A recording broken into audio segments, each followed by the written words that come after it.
There's never been a really check it out of phone. They have to break it off.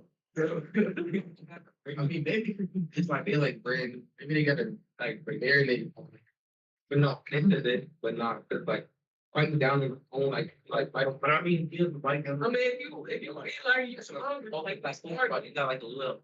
I mean, you didn't know how to probably call you if you started. You know, something. Because really, you get off the phone. Let me stop. I know somebody with like whole thing with the whole thing. I'm just saying like that. Like he take the bone to like it's like the he's talking about it. It's just like what different things like like yeah like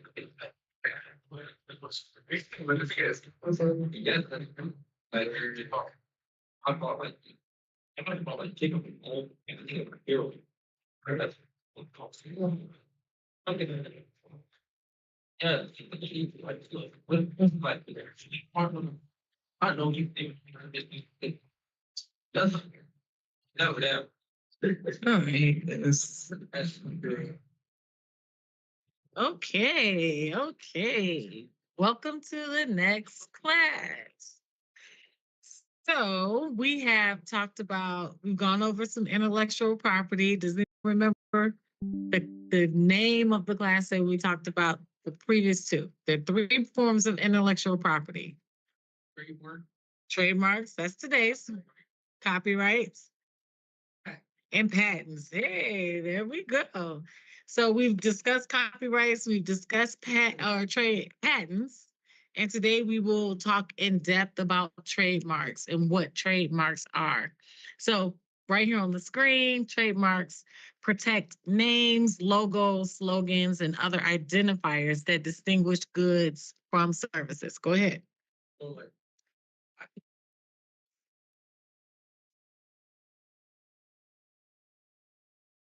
Yep.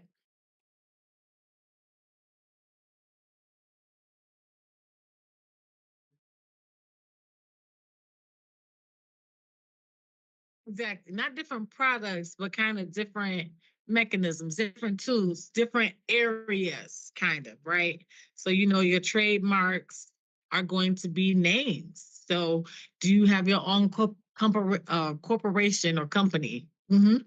Like trademark, like copyright, like patent. Like, say if I create a new car. Car part? That's going to be a patent. Like, everything fits in one of these three areas. So when we're thinking about your creative, when you really think about it, it's creating ideas or unique concepts. They have three separate buckets, but those creations can be protected. Mm-hmm.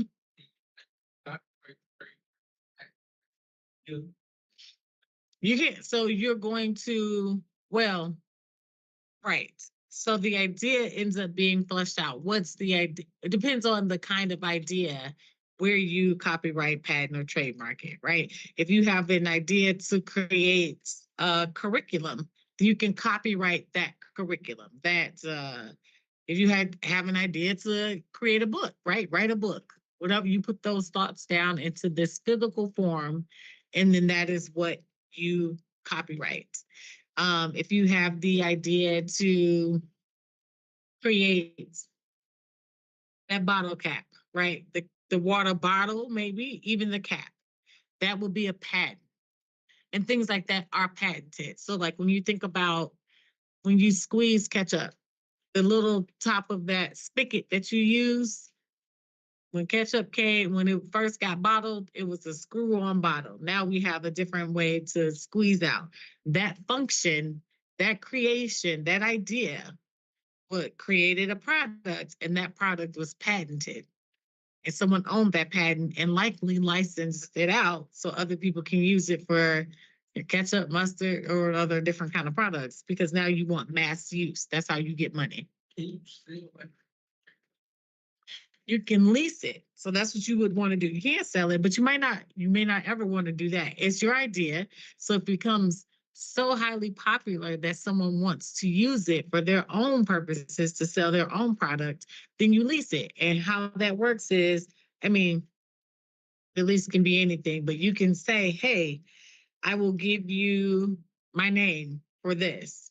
For example, Nike products or the clothing, whoever is making the clothing, Nike might say, hey, I like this particular style of yoga pants. I want to put my brand on your yoga pants. So Nike will pay you to do that. That makes sense. So if you create something that's unique and someone else is interested in almost like a collaboration, you can license out your products and then someone is required to pay you for it. And it could be, let's say your yoga pants are $20. You can say for every uh, pair of pants sold, you owe me $5. You sell them at 20, you owe me $5 just for the use. And someone else is doing the marketing because they want to sell their product, right? Someone else is doing the selling. You are literally just getting money for them using something that you created. Mm-hmm. Makes sense. All right. So trademarks are going to be like your identifier. They're more visible. So these are the things that create brand identity. So Nike is going to be a trademark. Coca-Cola is going to be a trademark. Post, any of those, Lululemon and all of these Coach, Prada, Louis Vuitton, these are trademarks. They will come with the name, a slogan at times, um, a symbol or a logo, and that's how you identify your this particular company or this idea, this brand, right? Just like everything we talk about with intellectual property, main, probably the number one requirement is that everything that you want to protect through intellectual property has to be what? Unique. It has to be, um, yeah, something non-obvious, something that's brand new, something that's novel. Uh, but for copyrights, it also must be something, or for trademarks, it also must be used in the sale of goods or services. So you're only going to trademark something that's going to be used in the sale of goods or services. And it cannot infringe on existing trademarks. So we talked about selling something similar. Do you think you'll be able to say, hey, you know what? Here's a Coach purse. My name starts with C. Let me put C on my purse and sell this product. Do you think you should be able to do that?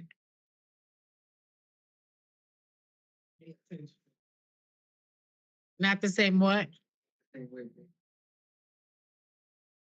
It can't be the same, but what if it's just like a little similar and it confuses the buyer? Do you think you'll be able to do that? If you can, I mean, even if it's similar, it's still copyright. It is, right? And if it's something you want it to be unique and identifiable, but if it's something that's so similar that it confuses the buyer and the buyer thinks they're buying this other name brand, then would you want somebody to create something so similar to your product that the buyer would be like, oh, this must be, what's your name again? Elijah.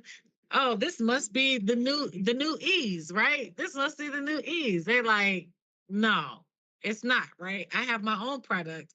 They're not selling my product, but they are trying to market it to the world as if it is theirs. That's going to be infringement. So you have to be careful. Mm-hmm.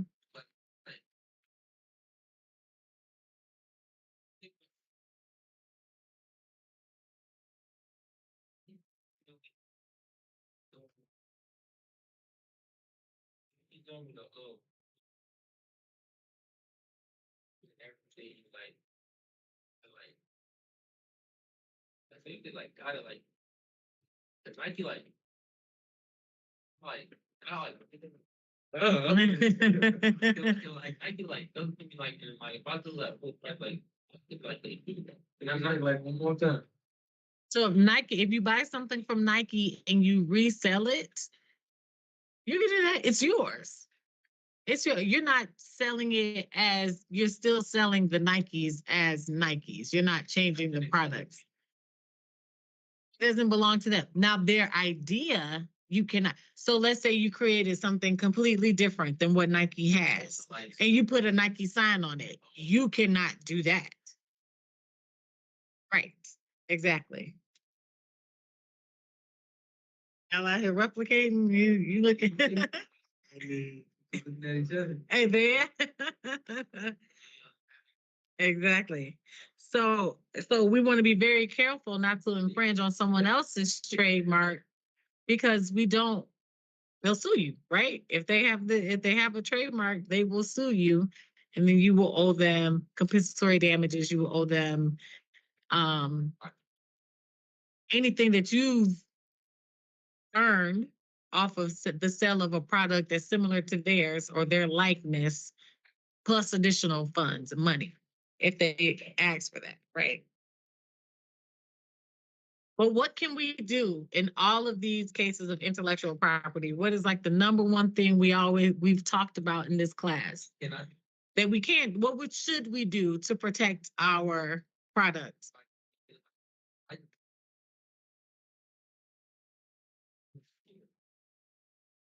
I'm sorry, contract. But I mean, what should we? Yeah, you're right. Exactly. To you're 1,000% correct. So to legally protect all of our intellectual property, we register it, right? We go to register it with the US Patent and Trademark Office, USPTO, or any equivalent organization globally. In the United States, it's going to be the United States Patent and Trademark Office. Now, there is a duration and renewal requirements. So we talked about patents. Uh, right, patents were what, 20 years. Copyrights are 70 years past the death of the initial owner. So those can be transferred to your heirs. Go ahead. Lifetime. Your lifetime, right. So 70 years past your death. So yes, your lifetime plus 70 years after that. Correct. That's going to be your copyright.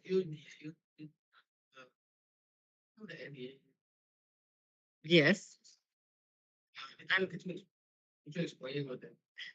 Yeah. So,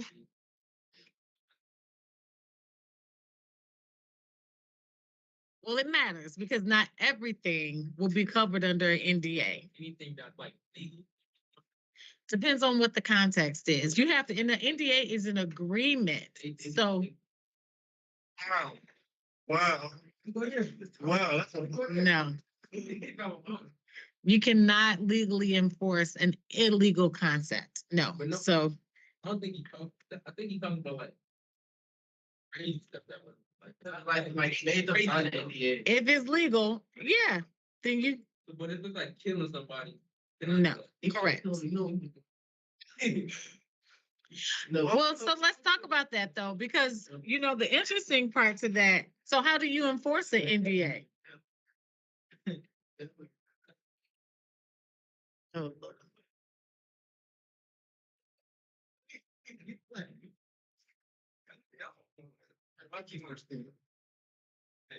oh my God. But how do you enforce an NDA? So what if I'm broke? What if you can pay them, and then what if they breach? What if they breach this agreement? What if they decide I'm going to talk anyway? What do you talk? I got what they say. No, you know what you want to say. You know what I'm saying? Legally. I feel like if this contract is breached, you know I can't. I just got him in today. Like, I can hear you. If I if I say on a like if you breach a contract, can I say like you get 10 years? No, That's not. no, it's not criminal. So there are two tracks: civil lawsuits and criminal convictions, right? So only the states, government agencies enforce the laws of crimes, right? So you're going to go to jail, the police arrest you, the state's attorney will charge you. An individual, I don't have the power to charge you with something criminally as an individual. I can only sue you civilly. That's person on person.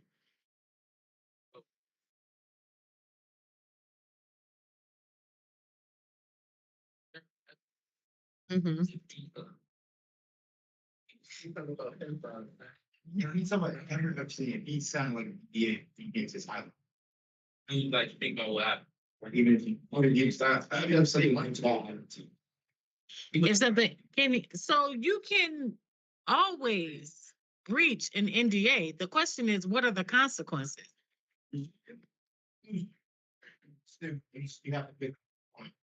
Or he can take you to court and sure, you might have to pay. But I mean, if you don't have anything to pay, it might be. Like one is So that's a crime, though. But that's a crime. So no.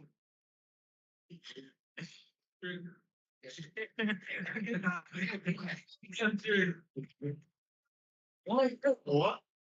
I mean, that's good. Somebody else. No, I don't. If he hurt me, I can say, how do I get him? You can always talk about it. So you would have to.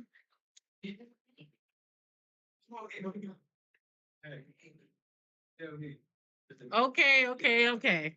So no, the question is, if something criminal happens, you cannot require someone to sign it. Well, you can never require anyone to sign an NDA anyway. Against the law. Anything that's against the law. Rape is against the law. I was gonna say like. Yeah. He's playing those illegal.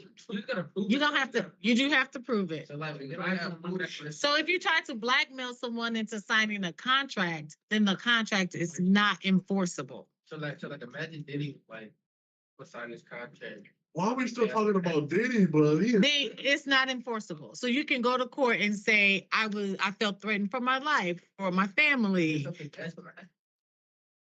You don't have to sign the contract. Well, they can't. Someone cannot, they can't threaten you with a crime. So, I mean, he can threaten you with a crime, but it will not be enforceable. So you can't go to court and say, hey, I told him that if he said something, I was going to beat him up. And he said something, now I have the right to beat him up. No. Mm-hmm. Make somebody sign an NDA. But I heard about this law called like trial by combat. Basically, like, and basically that means like two people could like fight, then not be against the law. Like if I go, It doesn't exist today. it doesn't exist. No. Say mutual combat. Trial by combat. They got it in down south though. I heard, but is it mutual combat a thing? If you agree to fight one another, I mean, I'm talking about like, I think that I forgot who it was. Like, I think this dude like they had like a shootout. But matter of fact, it was a little job. Yeah, like yeah, you gotta know it was a rapper, right? And he was like he was how they really he had just party in their house, real guns, and he got killed. But the dude didn't go to jail because they said it was mutual combat. Because he was basically finished. yeah, he was inside his home. Yeah. But like, You have a right to defend yourself and your property. Like that.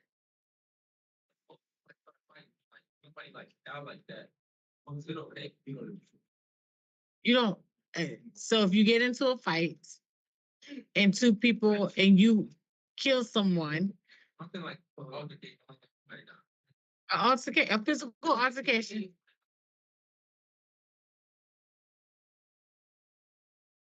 Yeah. So what are you trying to? I don't think like an NDA like this, but then like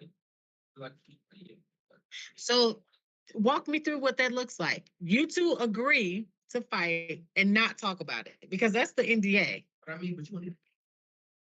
Well, you could. But no, if it's just a regular fight or deal though, not like it's not like wait, just spoke more. Wait, That's what thought. It's like fighting. Oh, because if one of y'all. It is a thought. It's a battery. So if we, you can.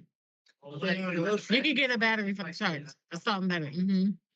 But you would have to want to press charges against the other person. It's like an unwanted touching. But if you agree to fight,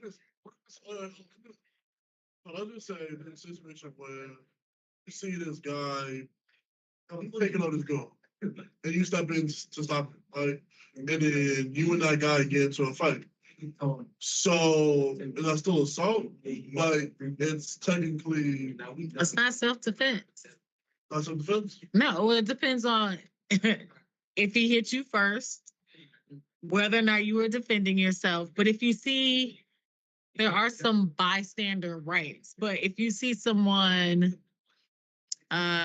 beating up someone else and you decide to insert yourself and that ends up in a fight and you harm someone, there's some, it depends.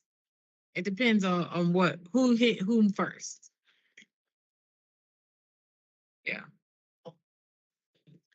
Okay. So like any other part of,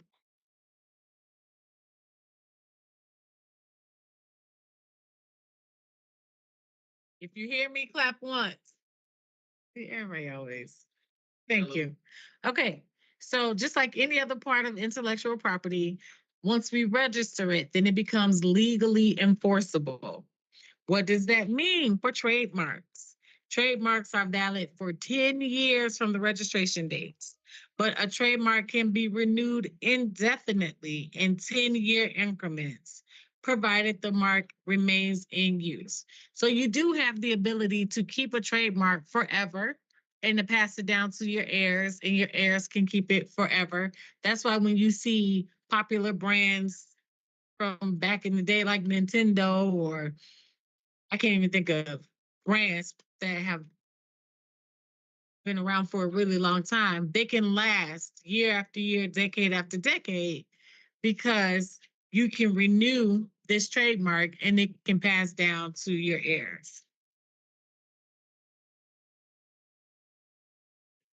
And what happens if you fail to renew a trademark? If you fail to renew a trademark, it may result in the cancellation of your trademark. So let's say you own a very popular brand and you failed to renew it. What do you think happens? What do you think could happen if you failed to renew this very popular brand that you own? If Nike didn't,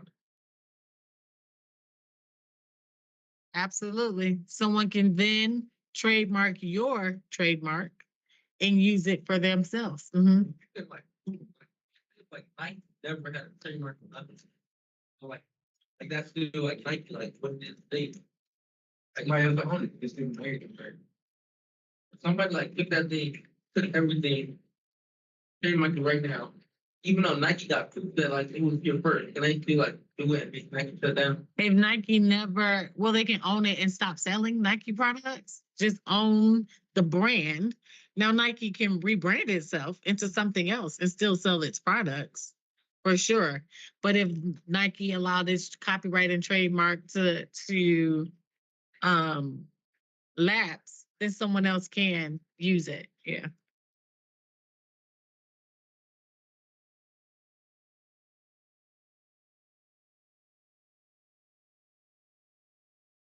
So why do you think it's important to trademark?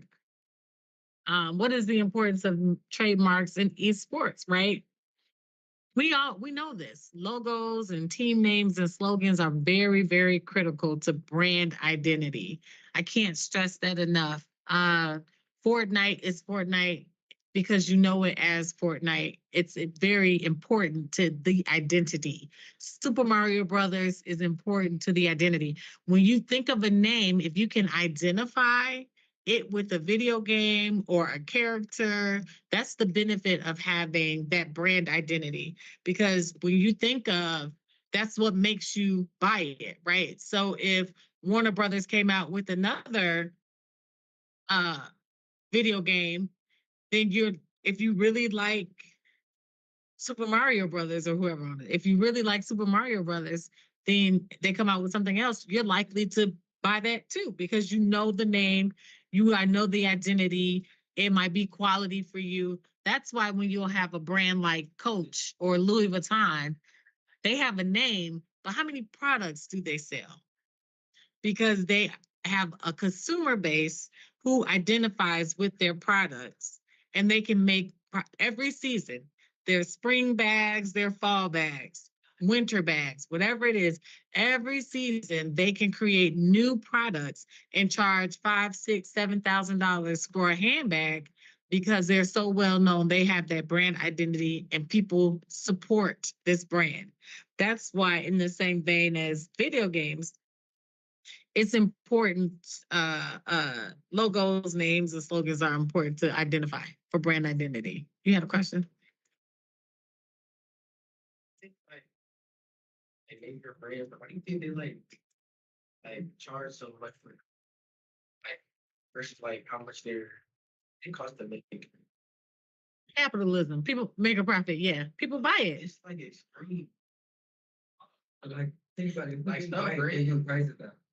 Correct. Some brand it's like a plastic. Correct. Yeah, like You maintain a class system.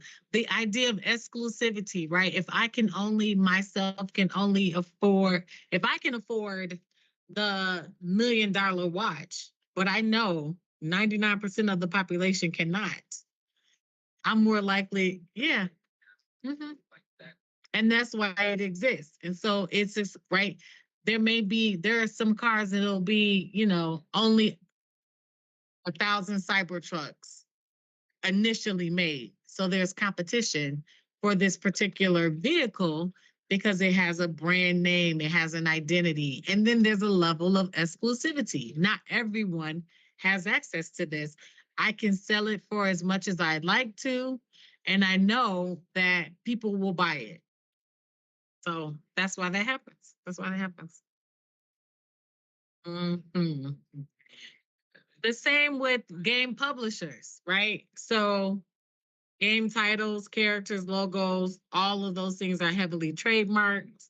So League of Legends, that's a video game or a franchise? That's a video game. It's a video game, right? So League of Legends, if you have a competition, a tournament with League of Legends or, Elaine's team, which one are you going to? I'm Elaine, right? But you're going to go with League of Legends because Elaine's team, we don't know that brand identity, right? So we are likely going to go with the thing that we identify with the most for several reasons. One, maybe I like the game. I've heard of the game. I like playing the game. I'm familiar with the game. Two, when you win a tournament, what do you get? Money. So for a prize. So now if I said, hey, League of Legends is having a tournament and the pot is $1,000, Elaine's is having a tournament and the cash award is $10,000, does it change your mind? Does it change your decision on which tournament you want to attend? Which tournament do you want to attend? Even you want to attend the one with the business, but some people may still go with League of Legends because they can identify. They know. They might trust this brand more. I've never heard of Elaine's. I don't know. Do I know that I'm really going to get paid out my money? But I know League of Legends, I may. Go ahead. What's your question?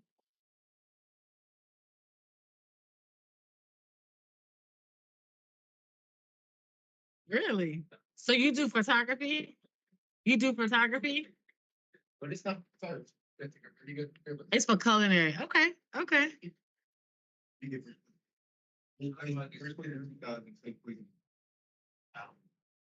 Third places. So do you have a unique?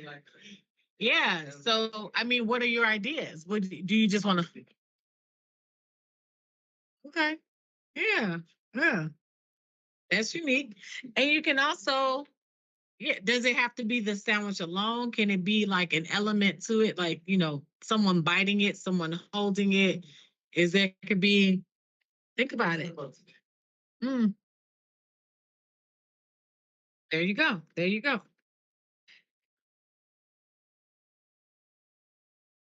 And like we said, another important aspect of trademarking in esports and brand identity is that not only do I have a video game that people like, but what does that transition to? What else can I make from that brand identity, right?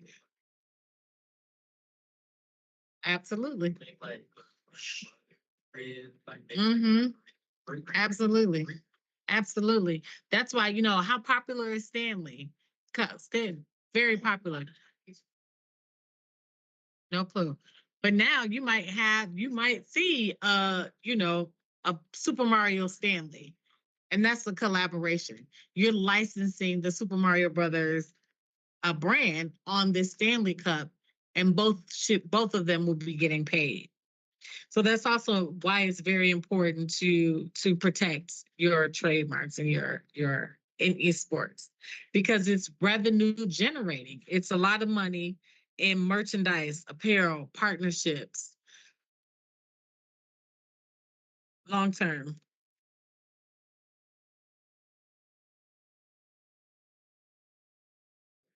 Um, So, some common issues in trademark infringements, kind of what we just talked about, right? Can I say, hey, you know what? I'm Elaine, but I want to, hold a Nike tournament. Can I say that as Elaine without having, no, I cannot. I'm infringing on someone else's trademark, right? If I am Elaine and I'm marketing League of Legends, can I do that and get paid off of that without permission? No, you cannot. Um, for who? No, you're gonna be a part of their team. so I don't get No. And Yeah. that's like you gotta be a part of the team before they have to pay you to Market to brand to host their tournaments.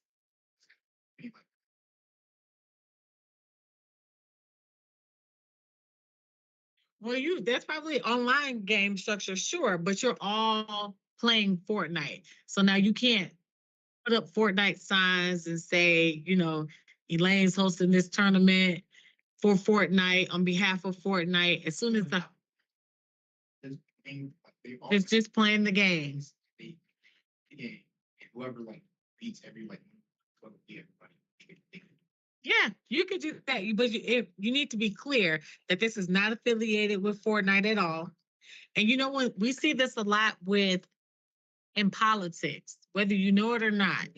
Sometimes organizations will support a particular candidate based off of their views, and they might send out mass mailings, but it will say the candidate does not endorse it. This is not endorsed by the candidate.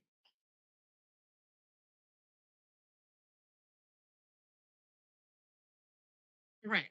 And this was not endorsed. So you might see commercials either for or against an opponent. You might see a negative ad about Barack Obama, and it'll say, this is not endorsed by Barack Obama, or a positive ad about Barack Obama, and he also may not be endorsing it.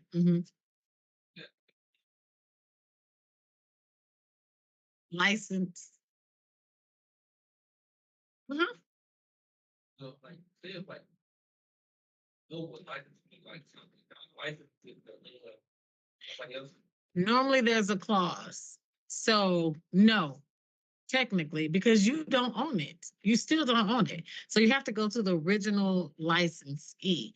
You don't, because you don't own it or licensor, only the person who owns it can license it out. You have to license something is a temporary use of. You only have or limited use, temporary and limited, really. So it may not last forever. It may be for a limited or maybe for a limited purpose. And that purpose will not be for you to then resell someone else's license to someone else. No, that will be infringing on their intellectual property. So I show this quick video, some legal cases. Let's see. Um, some popular legal cases for infringement in esports.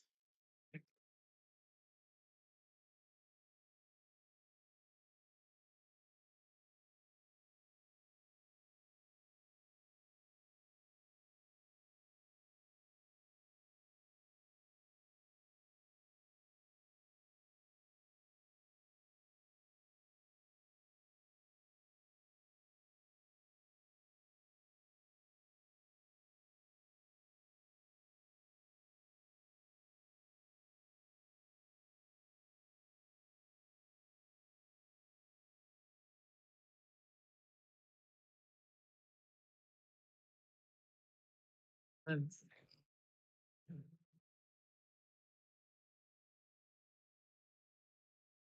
make it up.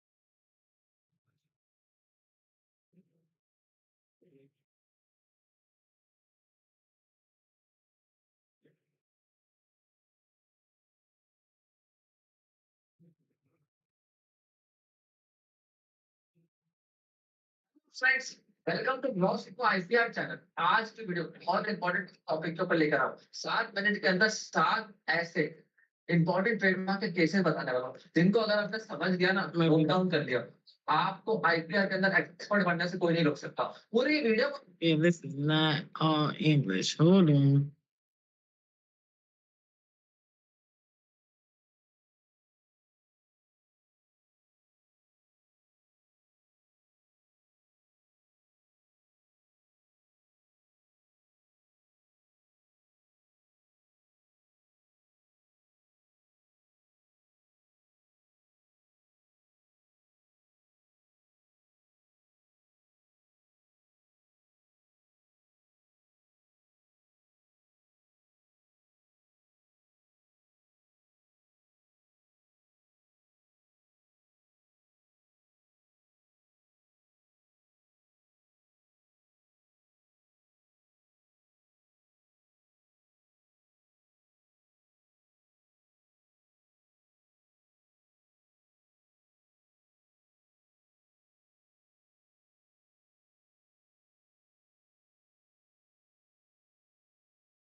All right. Good evening, class, and welcome to Youth Production. My name is Aaron Singleton, and today we're going to go over pretty much how to sample. How do you sample songs within the FL Studio? So I have a bunch of two videos I'm going to play. They're like all together 8 minutes long, and after that, I'm going to do a demonstration on sampling on like using FL Studio and editing.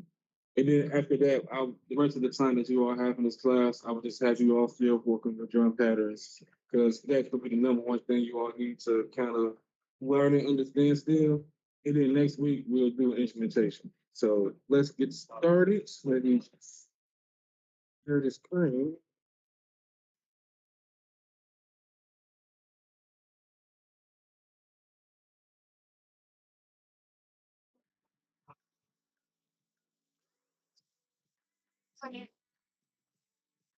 Yo,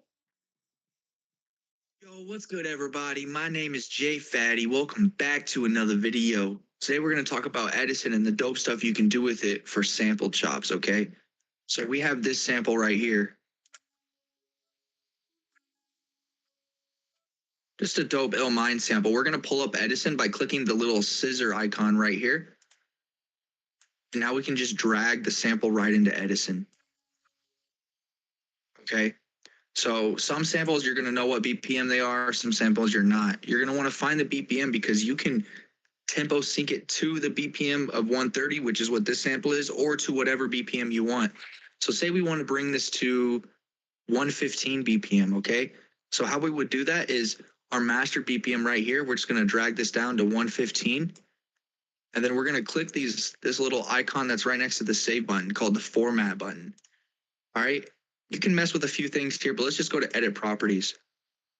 You can mess with the title, the comments, change the file name, mess with the sample rate, the format. We're actually going to do that right now. I'm going to bring it to 48K. I'm going to bring it to 32-bit float. Now here, the tempo is where you can change it up. So we know that it's in the tempo of 130. So that's what we'd put here. And now we're going to hit tempo sync.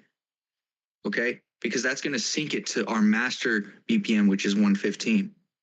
Then when we hit accept, it locks it to the grid there. Now, you can go in and find dope chops really easily. So there's a snap option right here. You can do snap to grid, snap to region, snap to sample, snap to zero crossing, and snap to pitch period. I would recommend doing zero crossing because if you're on the grid with trying to find sample chops and stuff like that, sometimes it doesn't exactly loop. What zero crossing does is if we zoom in here, these little circle points that are flat, you can see the lines are flat. Those are zero crossing points. Okay, so it's going to snap to those kind of points. Now, if we hit the little loop button right, make sure that's on, you can just go ahead and randomly find samples by just highlighting stuff and just hitting play, and you can hear it loop in real time.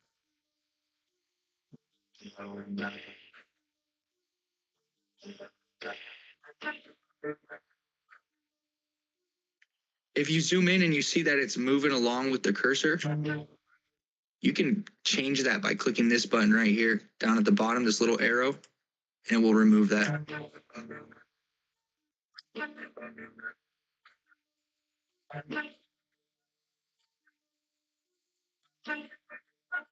Now you can also establish markers where you would want certain chops. So you can hit this plus button right here, and it will add a marker at the start of your loop. Now you can click at the end of the loop and put another marker there as well. So you know that the sample chop that you want is within these regions. Now say we drag this sample out.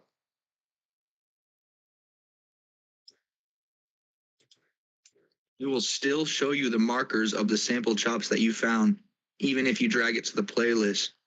So you don't have to do all the slicing in Edison. You can just put the markers on there, find good loop points, and then throw it into the playlist and chop it up and get some really sick sample chops. That's pretty much it, though. Make sure you check out the homie ISO. He was the one that showed me this in Edison. He's super dope with it. I'm going to link him down in the description. If this video brought you value, please leave a like, subscribe, and hit that. Yo, what's good, everybody? My name is Jay Fatty. Welcome back to another video. Today, I'm going to show you how to use Fruity Slicer to chop up your samples and make, some dope configurations and just flip it, make it sound different, sound cool. First things first, here's the sample. I got this, BusyWorks Beast posted something on Facebook, actually. And I saw it was like a producer stimulus package, and he said he was giving it out for free, and he just had the drive link and it had a bunch of sounds in there, including this. This is a Larry-O, part of like Larry-O, Luscious Melodies or something like that. It was like BusyWorks Beats X Larry-O or something like that. And I don't know, I thought that was real cool of them to give out like bunch of free sounds for, for everybody. So I'll link that down in the description if I can find it again. Yeah, they said these are all royalty free. So yeah, let's get it. And here's what it sounds like.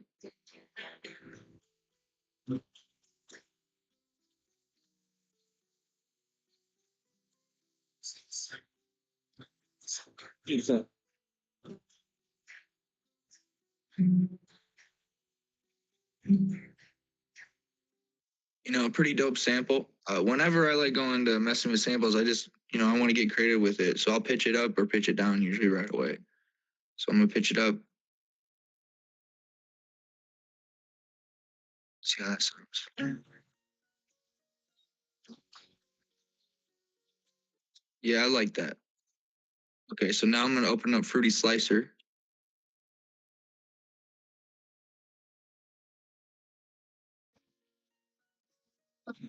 Drag it right on in there. Excuse me. And you'll see if I go into the piano roll here. Hold on, let me close the piano roll quick. Show you this. This is Fruity Slicer. So what you're going to see is a bunch of like slices for what this thinks the best ones would be or whatever. I just like to go right up in here on this little slicer thing and click on beat or one of these, just depending what sounds good, but we'll do beat for this sample. And then you can also pitch shift it up and down from here.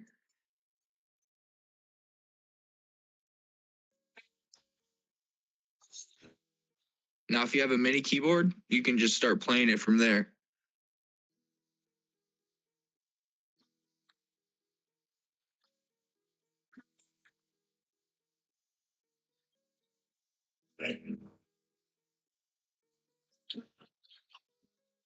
You can come up with some cool shit with it.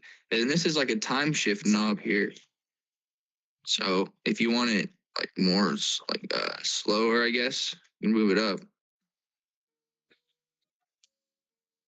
Ooh, that's like eerie.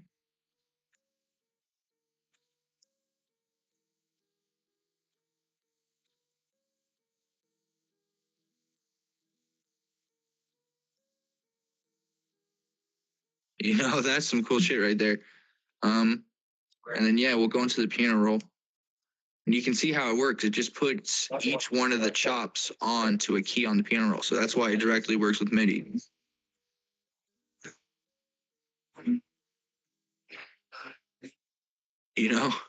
And then you can even go in here. Let me delete all this shit. You can even go in and just directly click it in if you don't have MIDI. But yeah, I hope this helps someone. Make sure you get creative with it.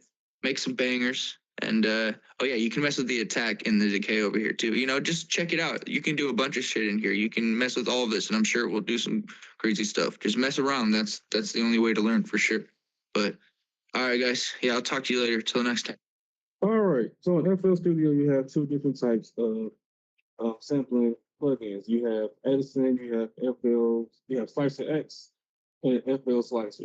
FL Slicer and Slicer is pretty much the same thing, like in this video. You find a sample, you load it up into FL Slicer or Slicer X, and it loads up in the chopping mechanism sample. The demonstration I got together in FL Studio, I'm using that method. Um, Real quick, you have two different types of sample. So first off, let's get understanding wave sample, then we'll sample. You got a wave path. Pretty much this right here is a wave path. Most studio sessions you go to, they're going to, not most all, they're going to have wave, right? So you should, maybe in class in the future, I will teach you how to read wave. This is the number one thing that you can use samples. You have two different types of sampling. You have chops and you have, so with chops, think of something like a Kanye sample, right? He used majority chops. And then you have loops. These are pretty much samples that are pretty much 30 seconds long that goes in the loop throughout the whole beat. So let's go to one of my favorite channels on here, Tracklet. Let's go to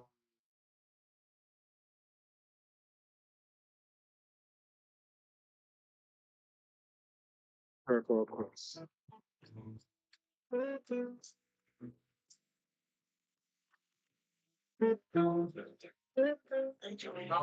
One second. So this is a loop. In the grain you see right there is a loop. And he pitched it up. All he did was really just pitch it up and everything, right? Now he is gonna use a drum break. It is also a type of sampling too.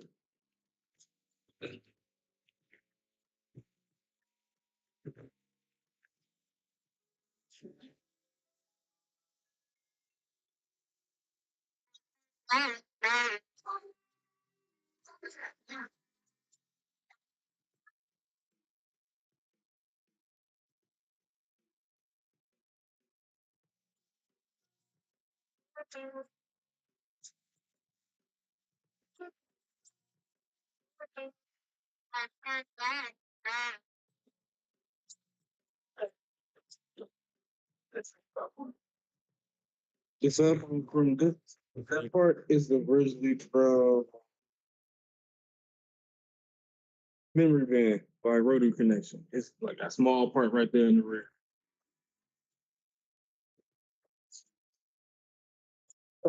Fuji's. Uh, yep, same thing, same thing.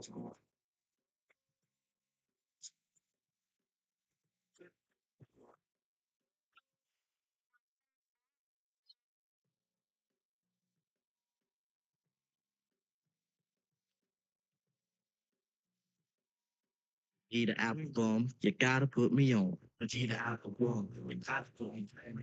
So that right there is a loop sample, right? Because all they're doing is taking one part of a song. It's not really so much as a chop. It does use a little bit of a chop, but this song actually right here is perfect. It's the perfect example of a chop sample.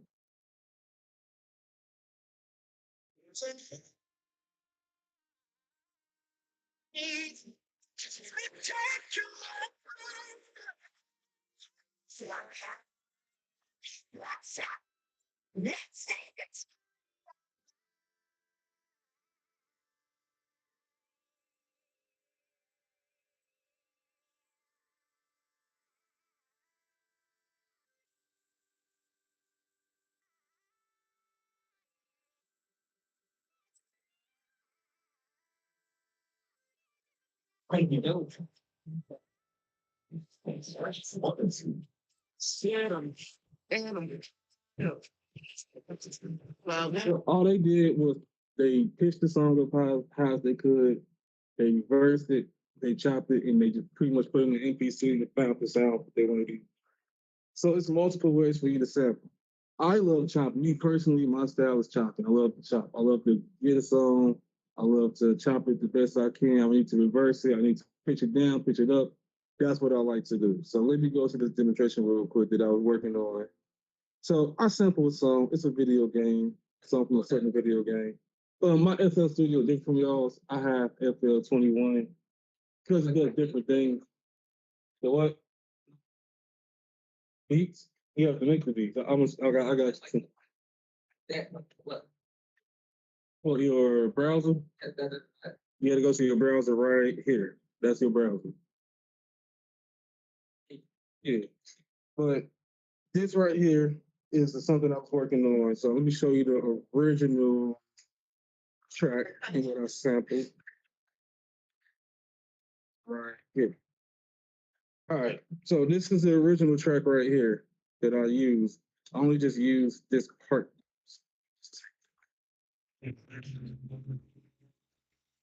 Right. I only just used this part right here.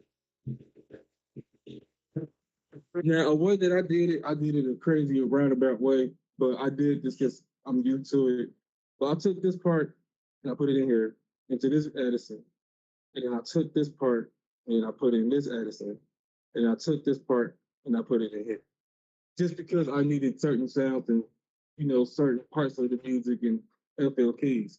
So when I took all of this stuff, um, I went to my channel rack and then I loaded up FL keys. So how you load up FL keys? You go to any channel or you drag one over.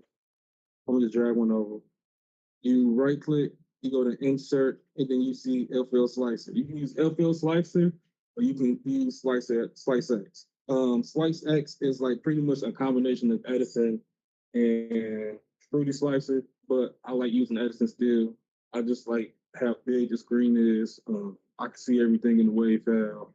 I know exactly where to cut and what to do. So that's why I use Edison. So pretty much I took, let me see, it's the part here. No, I took this part right here. No, not this. Yeah, well, I took that part and then I did some cutting, some pasting, so I can make this part right here. So it sounds like this originally.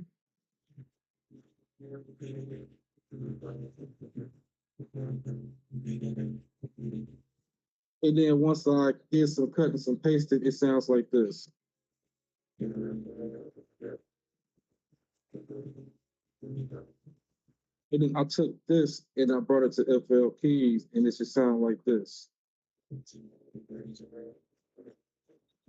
Now I'm not done with this beat. I literally just made it while I was sitting up in there. I'm not done with it. I have to spend probably a lot of time to get the drums right that I want, the snares, the hi-hats, but I have a general idea of what I want, right? I got my hi-hats down. I have my snares. I got my snares down how I know where I want it to be. Give me probably like 4 or 5 days, maybe if not even that. I will probably have a better version of this beat that I'm trying to make down pat. Sampling is going to take time. It's something that's not going to come overnight.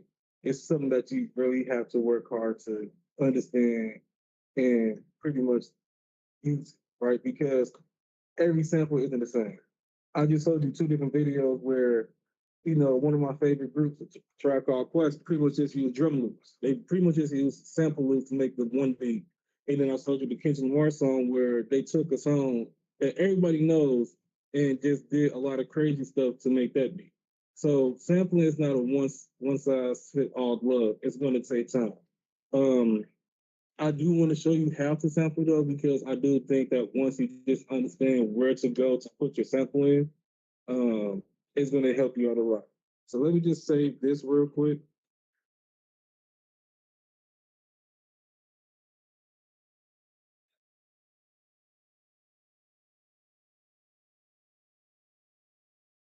All right, so let me go ahead and just go to the movie. So pretty much how you get to all of this for sampling, you will open up your mixer board right here. You go to make sure you click on your master because you want your sample to be in your master all the time. Go to slot one, go to miscellaneous right here. Um, so you didn't see that, you go to slot one, you go to select, and then you go to Edison. This is what you want to open up right here. This allows you to do so much to your sample, reversing, all of that. So, yes, y'all have that.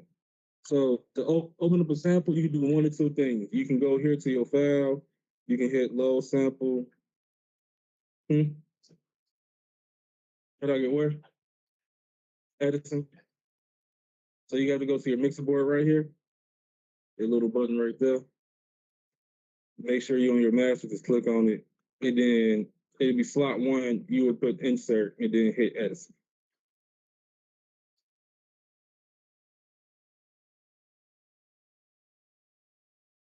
Oh, it's open. Just go ahead and click it. Go ahead and click it.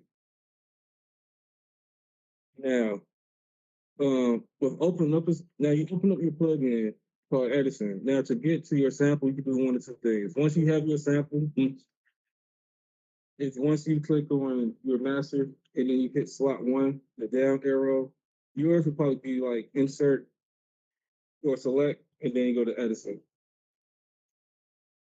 All right, so once you open up Edison, once you have your sample, whether you download it from anywhere or you have like a CD or whatever, once you download it, you put it in the file, you open up one or two ways. You can go to right here, the floppy disk right here, your file, and then you can go to load sample.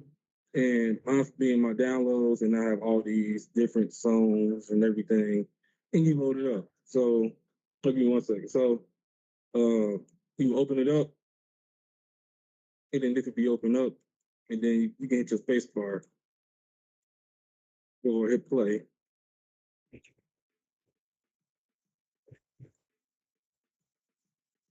All right, and then from there you can go ahead and do a lot of you can do quite a few things. You can go to your toolbar right here, right? Your tool section. You can hit reverse, and it'll reverse it for you. It'll sound like this.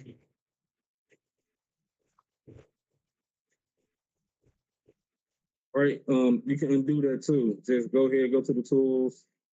Um, no, actually just hit this right here and undo it and make it regular again. There's so many things you can do. I can do some time stretching if I wanted to, and go here to the tool right there again, do some time stretching and shifting. I can mess with this one right here. And if I want to see how I sound, I can hit preview. And because it's time stretching and sound stretching, I make it go a bit faster. Now let's say I wanted to go a bit slower. So I would go right here.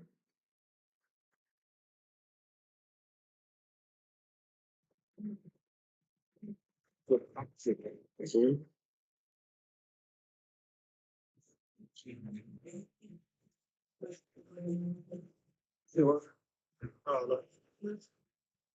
But it's so many things you can do with sample. Sorry. Right now, I'm not going to have you all try to sample because that is going to be a mess within itself. Maybe if we have some more free time later down the line, I will, help you all sample. But this class is just to show you, this lecture is just in order to show you that you can sample and how to sample and how to get to the necessary plugins that you need. Now, once you did finish your sample, let's say you wanted to sound a bit off kilter. You wanted to sound not super clean, but a bit gritty, a bit dirty. Once you sample whatever you sample, you would highlight it like this, go back to your channel rack, right click on any of these channels, go to replace or insert, go to insert, and go to Fruity Slicer. From there, I will go to my Edison, open up my channel rack, make sure that all of that's set up. I will go right here to where it say drag copy selection in the corner. You see right there in the corner say drag copy sample selection. I'm just going to click on this. I'm going to hold it. I'm going to drag and drop. And once I drag and drop, it already cut it for me. It already, do what I need to do. So when I go to my channel rack, it'll sound something like this.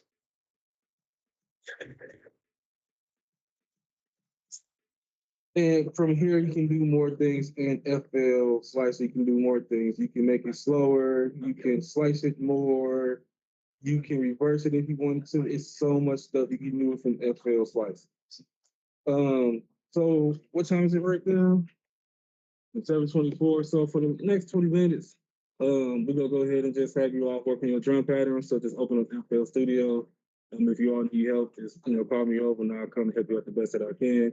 And then like around 7:40, 7:45, we'll start wrapping up, cleaning up and everything.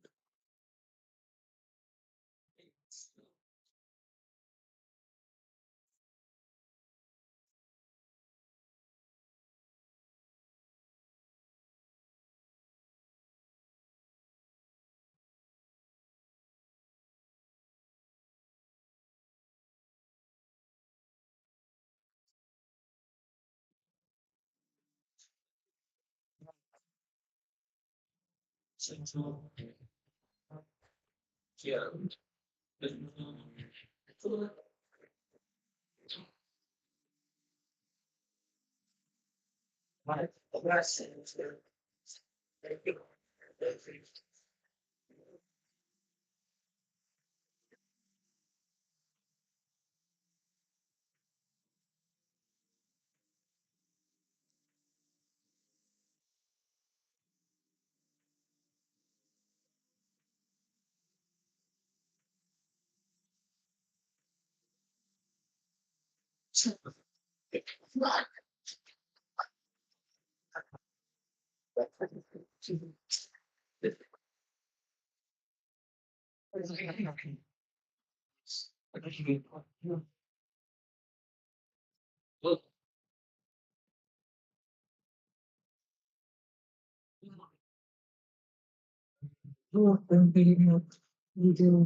I don't think it's great.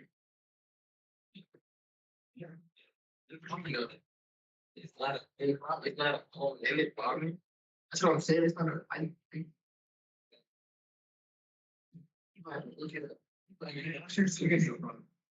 I mean, crazy.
Yeah. He was like this. I yeah, I'm like, he told me just you know, let us come to the sea. Oh my God. Right, he got Russia.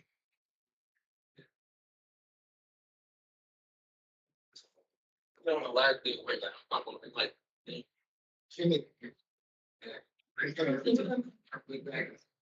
hey, we gotta work on but we gotta work on pre-game. And you What was it said no, not they got a balance to exactly right. It's that what was working on something. No, like they been there. I wasn't. I insist on it. Somewhere was. I'm glad. Let's. It said Thanksgiving, Christmas, and movie years. That's how I'm working with all the different people. Don't work on them. It said big, like big. You talk about big, like something. Think on that, like. No. I'm down here. Joking. It's looking. Yeah. Hey, man.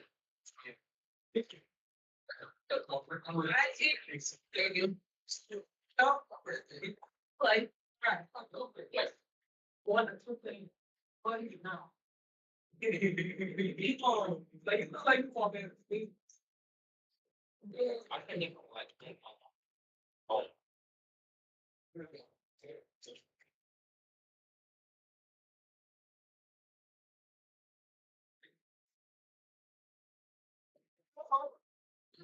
Like, no. Sleep on my side. I think they sleep on. I think I talk on you got to get sleep on my side. Okay, but which one do you think about that? How does it? I was to the point like can't do the thing. And that man, yeah, I think yeah. Yeah. Like, it's your oh, we go, Thursday. I was excited. You know? Yeah.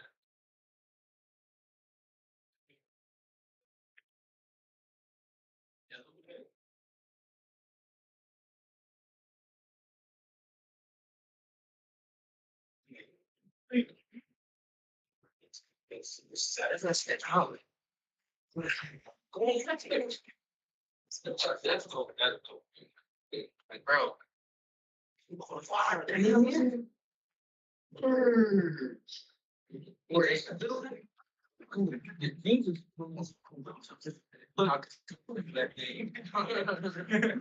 didn't know what y'all talking about. Not this right now. Not being a small like what's the honestly this one too is aggression. I don't know what inside. That's another guy. Then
plugins you can use your sample.